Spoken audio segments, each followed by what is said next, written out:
Hello বন্ধুরা, good afternoon. আজকে দুপুরে মেনুতে কী আছে দেখো, ভাত করেছি, জাস্ট নামানো হয়েছে। আর এই হচ্ছে তোমার কাঁচা কলা দিয়ে এই দেখো ইলিশ মাছের ঝোল আলু দিয়ে, ঠিক আছে। আর এটা হচ্ছে তোমার ডাল, মুগ ডাল, পাঁচফোড়ন, তেজপাতা, শুকনো লঙ্কা, সম্বার, হলুদ, নুন। আর এটা হচ্ছে তোমার উস্তা ভাজা, কেউ তিতা করলা ভাজাও বলে। উস্তা ভাজা, কালো জিরা আর শুকনো লঙ্কা, সম্বার, হলুদ, নুন। আর এটা হচ্ছে ইলিশ মাছ ভাপা, কাঁচা লঙ্কা, একটু সর্ষা, একটু পোস্ত দিয়েছি, আর পেঁয়াজও দিয়েছি। এটা বেটে একবারে মেখে কাঁচা তেল দিয়ে একটু হলুদ নুন, ভালো মতন কাঁচা তেল হলুদ নুন দিয়ে মেখে টিফিন বক্সে বসিয়ে দিয়েছি, ঠিক আছে। হওয়ার পর এরকম হয়েছে দেখো, সর্ষে ইলিশ। আর এটা হচ্ছে ভাদালি পাতা বাটা, এটা হচ্ছে শসা আর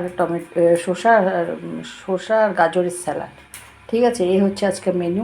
আমার এই ছোট্ট ভিডিওটা যদি তোমাদের ভালো লেগে থাকে, প্লিজ আমার চ্যানেলটাকে একটু ফলো করো, একটা লাইক দিও, একটু কমেন্ট করো। যারা ইউটিউব থেকে দেখছো তারা আমার চ্যানেলটাকে একটু সাবস্ক্রাইব করে দিও, ঠিক আছে। টাটা।